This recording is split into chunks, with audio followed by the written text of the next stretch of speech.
think is if you're pitching a new story, now we can be talking about the national or local level, is making sure that it's about people. If you have a strong character, that will probably get your story told, more so than just saying, hey, I have an event. So we can just start off, just say on a local level, say you're having a charity run for something and it's being organized by members of the Gurdwara, just saying, I have this run, here's how much money we're going to raise, come out and cover it, is much more different than, say, if you'd say, we have an 80-year-old man who's been running in this run for the last 15 years, he has a great story to tell, here are the reasons he's doing it.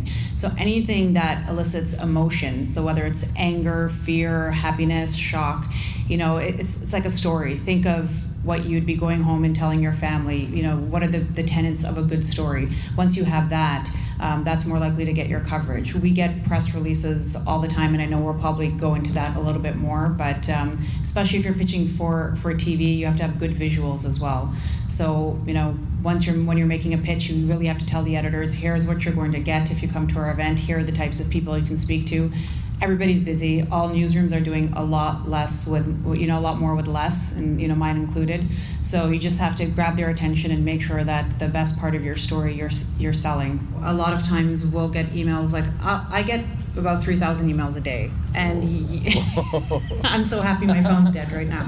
And I have to check almost all of them, and a lot of them are pitches, and we get stories of injustice a lot, especially in the Sikh community. I was harassed on the bus because of my turban or this. We get a lot of he said, she said things. Mind you, probably a lot of those incidents are true, but without the video or the proof, there's nothing we can do. So an example I'll give you, and I'm sure you all have seen this video, it was actually my cousin, Sukhninder Singh Kara. He was in Quebec City, he was wearing a turban, he was attacked, he was made fun of. And, as soon as he showed me the video, and I knew, I'm like, well, this has to go on. And he's like, well, how do you know the media is going to cover it? I'm like, first of all, I'm the media. And second of all, you have proof of this. Like, this has happened. So strong visuals will drive a story. And then we thought about, okay, who can speak about this? We'll have to get a Sikh group to comment. We have to get the Quebec City mayor. But sometimes all you need is the video, if you have something that powerful. I'm just going to read this just because it's fresh in my mind today. I got a pitch for a good cause, but this is how they pitched it in an email. We'd like some help in promoting this event. It helps to provide education for the poorest of their poor children who have not even seen a pencil. That was it, and then there was an attachment. I have no idea what they're talking about.